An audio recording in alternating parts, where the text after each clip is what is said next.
আম এবং নিম, এই দুই যে যার স্থানে অত্যন্ত বিশেষ, অত্যন্ত শ্রেষ্ঠ। আম আমাদের শক্তি বাড়ায়, আর অন্যদিকে নিম রোগের সাথে লড়াই করার আমাদের ক্ষমতা বাড়ায়। এবার আম অত্যন্ত মিষ্টি হয় আর নিম অত্যন্ত তিক্ত।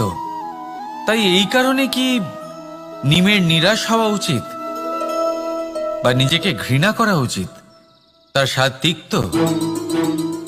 কখনোই নয়। দেখুন, নিম তিক্ত, এতে নিমের কোনো দোষ নেই। দোষ হলো জিহ্বার, যে মিষ্টি পছন্দ করে, তিক্ত পছন্দ করে না। কিন্তু যদি আপনি নিজের জীবনে নিমের প্রয়োগ না করেন, তাহলে আপনার রোগ প্রতিরোধ ক্ষমতা বাড়বেই না। তাই নিম হলো অত্যন্ত গুরুত্বপূর্ণ। এর থেকে আপনি কি শিক্ষা পেলেন? এটাই যে জীবনে কখনো অন্য কারোর মাপকাঠি দ্বারা নিজেকে পরখ করবেন না। আপনার যোগ্যতা, আপনার বিশেষত্ব, আপনার গুণ, অপগুণ, এই সব কিছু আপনি নিজে বুঝে নিন, সেটাই যথেষ্ট। আসুন আর আমার সাথে ভালোবেসে বলুন, রাধা রাধা। আমরা সকলে জীবনে ঈশ্বরের কাছে কিছু না কিছু প্রার্থনা করি, আর ঈশ্বর যখন আমাদের মনস্কামনা পূরণ করেন তখন আমরা প্রসন্ন হয়ে যাই। কিন্তু যখন ঈশ্বর আমাদের মনস্কামনা পূর্ণ করেন না, তখন আমরা ভাবি, সন্দেহ করি যে সত্যি ঈশ্বর আছেন।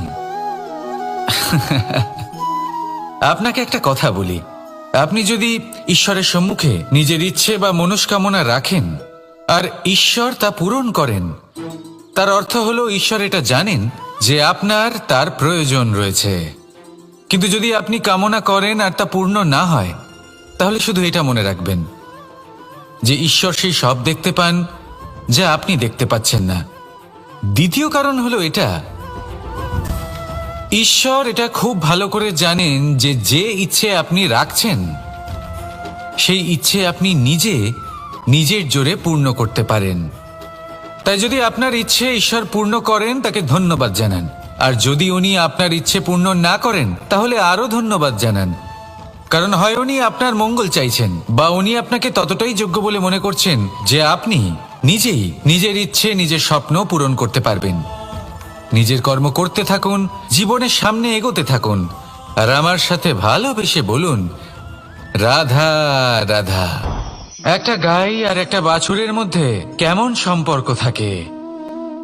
একটা গাই নিজের বাছুরকে ডাকে, আর সেই বাছুর হাজার হাজার গাইয়ের মধ্যে থেকেও নিজের মাকে চিনতে পেরে যায় আর নিজের মায়ের সাথে এসে জড়িয়ে পড়ে।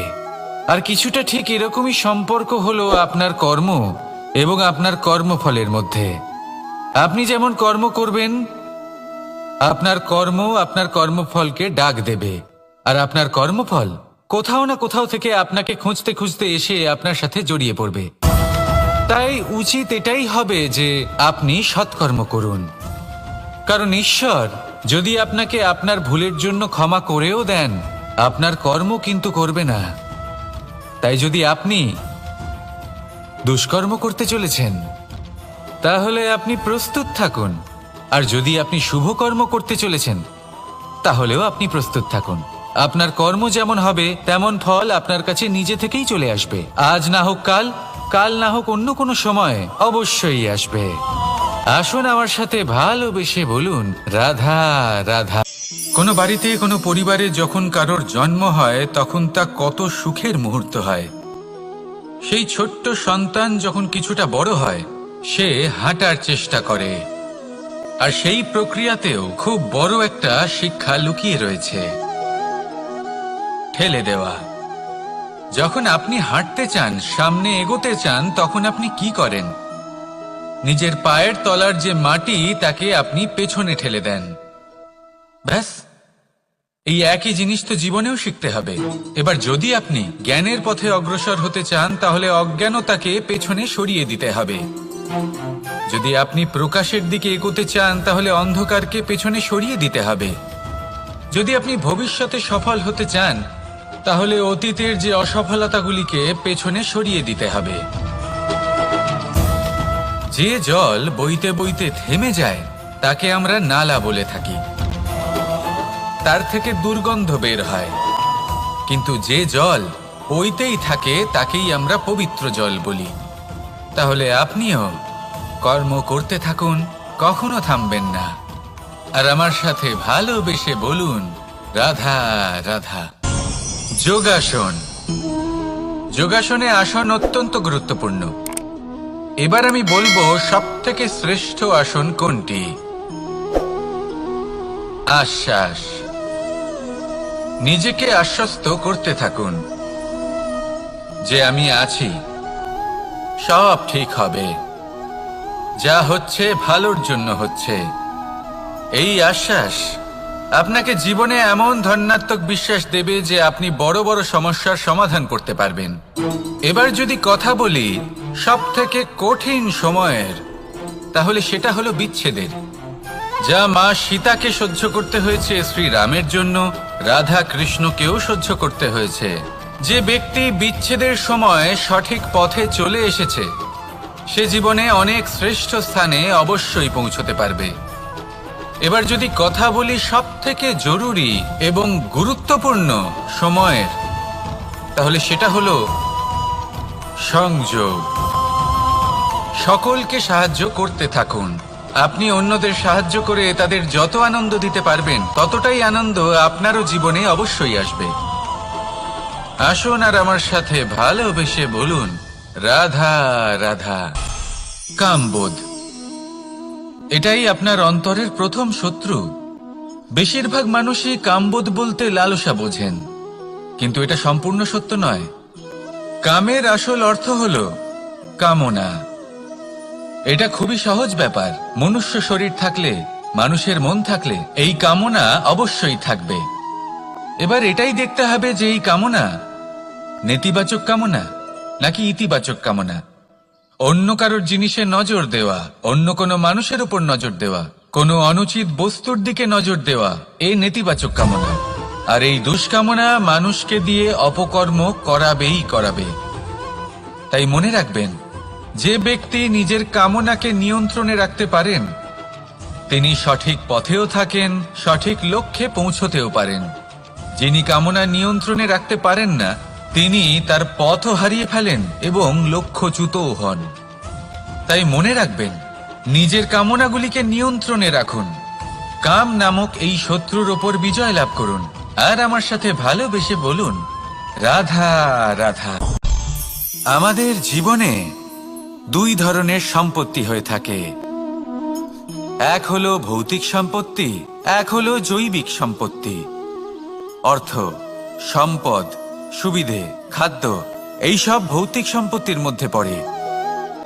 ব্যক্তি, মিত্র, পরিবার, আমাদের আপনজন, আত্মীয় স্বজন সব জৈবিক শ্রেণীতে পড়ে। আর প্রত্যেক মানুষের পক্ষে এই বিভাজন বোঝা অত্যন্ত আবশ্যক। কারণ মূলত আমাদের ব্যবহার দুই রকমের হয়ে থাকে। হয় আমরা ভালোবাসি বা আমরা সদ্ব্যবহার করি। আর সবথেকে বড় ভুল আমরা তখন করি যখন আমরা বুঝতেই পারি না যে ভালোবাসবো কাকে আর ব্যবহার করব কাকে।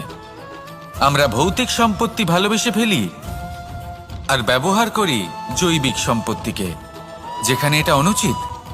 জৈবিক সম্পত্তিকে ভালোবাসুন আর ভৌতিক সম্পত্তিকে ব্যবহার করুন। যেদিন আপনার মধ্যে এই বোধ জাগ্রত হবে যে কাকে ভালোবাসবেন আর কাকে ব্যবহার করবেন, সেই দিন আপনার জীবনে শুধুই শান্তি বিরাজমান হবে। আর তখন এই মন প্রসন্ন হয়ে বলবে, রাধা রাধা। কাল, আজ এবং কাল, আমাদের সমগ্র জীবন এই তিনটির আশেপাশেই ঘুরতে থাকে। আমরা সবসময় বিগত সময়ের বিষয়ে ভাবতে থাকি। অতীতে যদি আমাদের দ্বারা কোনো ভুল হয় সেই বিষয়ে ভেবে ভেবে আমরা সবসময় অনুতাপ করতে থাকি। এটা উচিত নয়। দেখুন, অতীতের থেকে শিক্ষা লাভ করা অত্যন্ত আবশ্যক, কিন্তু সেই ভুল যাতে আবার না হয় সেই কাজটা কিন্তু আপনাকে বর্তমানেই করতে হবে, তাই না? দ্বিতীয় কথা, আমরা সবসময় ভাবি আগামী দিনের বিষয়ে, ভবিষ্যতের বিষয়ে। আমরা ভাবি যে কাল করে নেব, আজ এই কাজ করতে পারছি না, কোনো ব্যাপার নয়, কাল করে নেব। আজ কাজটা শুরু করতেই পারলাম না, কোনো ব্যাপার নয়, কাল করে নেব। আজকের দিনটাই ভালো ছিল না, কোনো ব্যাপার নয়, সেটা কাল করে নেব। ব্যাপারটা বুঝুন, আপনি নিজের সময় নষ্ট করছেন। দেখুন, এই যে কাল, তা কখনোই আপনার হাতে আসবে না। তাই যে কাজ করতে চান সেটা আজকেই করুন, অন্তত শুরুটা করুন। কারণ এই আগামী সময় তা সবসময় আপনার থেকে এক কদম আগে থাকবে, একদিন এগিয়ে থাকবে। জানেন কেন? কারণ এই কাল আপনার জন্য অপেক্ষা করবে না, সেই জন্য আপনিও এর জন্য অপেক্ষা করবেন না। যা করার তা আজকেই শুরু করুন। কারণ যে বর্তমানে নিজের ভিত স্থাপন করেন না, ভবিষ্যৎকালে তার সুন্দর শক্তিশালী ভবন কখনো নির্মাণই হয় না। আসুন আর আমার সাথে ভালোবেসে বলুন, রাধা রাধা। সাফল্য খুব সহজ এক শব্দ। এটা হলো সেই সব শব্দের মধ্যে অন্যতম যা মানুষ একটু বুঝলেই ভাবেন সব বুঝে ফেলেছি। আর যেই উনি বুঝতে পারেন সাফল্য কি, আজীবন সেই সাফল্যের পেছনেই ছুটতে থাকেন। এই সাফল্য হলো একটা খেলার মতো, যাতে মানুষ নিজের সমস্ত জীবন বাজি লাগিয়ে দেন। আর প্রত্যেক খেলার মতোই এরও কিছু নিয়ম রয়েছে। আর প্রাথমিক নিয়ম হলো, এই সাফল্য লাভ করার জন্য সাফল্য লাভ করার স্বপ্ন আপনাকে অবশ্যই দেখতে হবে আগে। হ্যাঁ, কিন্তু শুধুমাত্র স্বপ্ন দেখলেই কিছুই হবে না। স্বপ্ন দেখুন, তারপরে আপনার নিজের নিদ্রাকে ভঙ্গ করতে হবে, দিনরাত পরিশ্রম করতে হবে, দিনরাত চেষ্টা করতে হবে। তবেই এই সাফল্য আপনার কাছে আসবে আর আপনার পদানত হবে। তাহলে স্বপ্ন দেখুন আর পরিশ্রম করে তাকে সার্থক করুন। যদি এটা করেন তবেই সাফল্য সহজেই আপনার কাছে আসবে। আর তখন মন প্রসন্ন হয়ে বলবে, রাধা রাধা।